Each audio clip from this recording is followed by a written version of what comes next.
Well, hi everyone, Shaun Humphries here. Welcome to All Things Retirement. Well, in this video, we're going to talk about interest rates and inflation in Canada.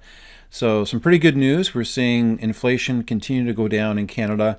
And I'm going to talk about the inflation theme, what was driving it, and what should happen as it relates to inflation, and particularly our investment portfolios over the next several months as a result of some of the trends that could be driving investment markets over the next little while. So I think you'll enjoy this video. Now, if you're new to our channel, make sure you hit subscribe so you don't miss future content.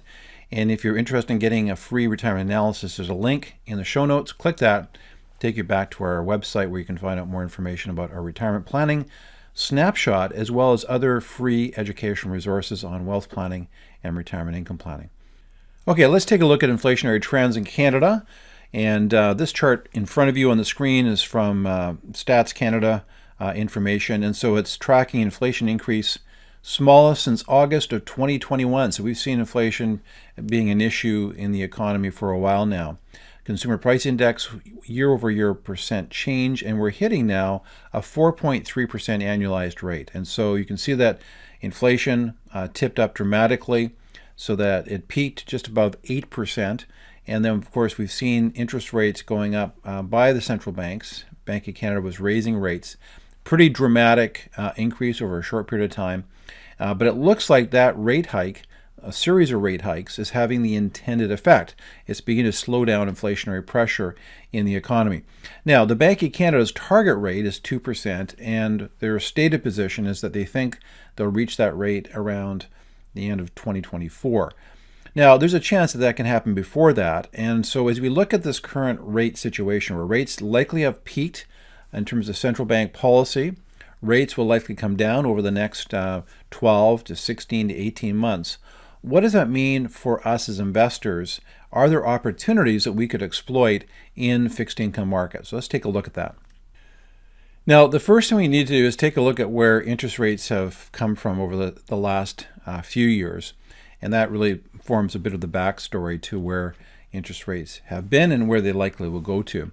Now, the chart on your screen takes a look at the interest rate hikes over the last number of years. And if you go to 2017, 18, 19, you can see that central banks were raising rates over that time period. Now, part of the motivation to do that is rates had hit historically low levels. It was an ongoing theme after the 2008 financial crisis. But they recognized that they had to at some point raise short-term rates because there may come a moment in time when they'd have to push rates back down to support the economy.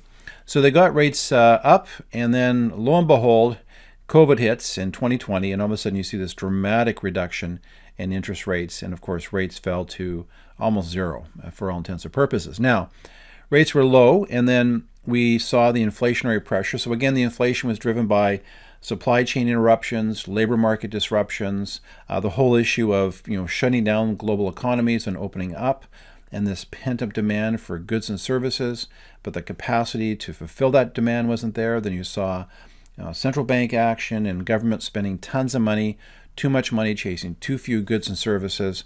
All those things were inflationary, and then you throw on top of that the tragic war in Ukraine, which put further inflationary pressure on commodity prices and supply.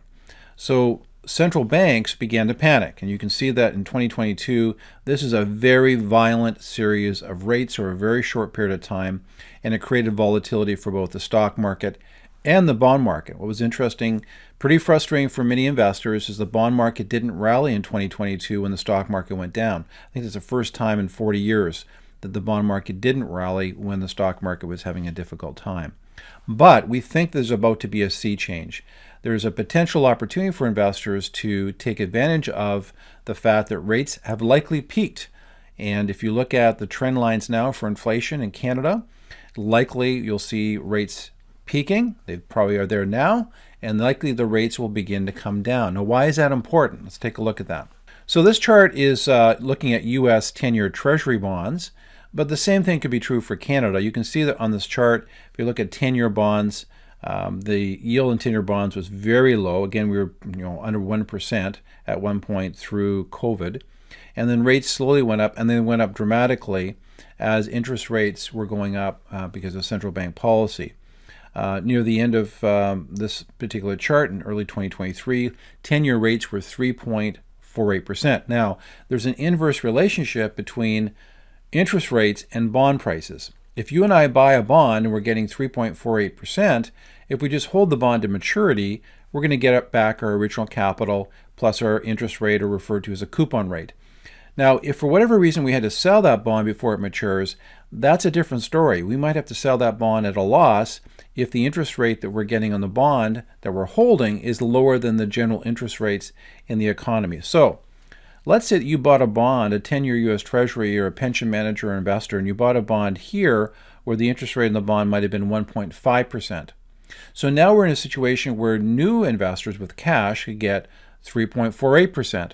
What do you think is going to happen to your bond? This chart looks at the same bond, and this is the historical price of the bonds, and the dots are the price per 100 of the bonds over time. But what you see is as rates began to go up through that same time period, you can see these dots here, the price of the bonds were going down. So that inverse relationship came into play, and of course investors were not too happy. Not an issue if you have to if you hold the bond to maturity, a big issue if you have to sell this bond at this point in the bond market cycle. Now, in saying all that, what is the potential now? So if we go back to this chart here, again, those violent increases in rates, we're now at the other end of that interest rate cycle. So if we're near the peak of interest rates and we begin to see rates fall, then the reverse of what I just showed you will begin to take place. Bond prices have the potential to appreciate in value. And that is not an unlikely scenario. If we look at the next 12, 24, 36 months, there's a high probability, at least based on what economists are saying, that rates will likely begin to fall. And as that happens, we'll see price appreciation. So you'll get both the interest rate or a coupon on your bond, but maybe the potential for price appreciation as well. And the price appreciation gets influenced by the duration of the bond, how long-term it is, the credit quality, and what the interest rate is in the bond. So when it comes to bond management, there's a terrific opportunity. I think portfolio managers are looking to exploit that opportunity over the next little while. And so in the midst of all the negative news that's out there, I think the bond market is poised for some potentially good, solid performance over the next period of time. Well, I hope you found that video helpful. Again, if you want to find out how you can get a free retirement snapshot, go to our website. There's a link to take you there in the show notes for this video. As well, when you get to our homepage on our website, you'll find out how you can get some free education resources as well. So don't hesitate to visit that page. Anyway, wishing you all the best in your retirement and overall wealth planning journey. You take care. Bye-bye.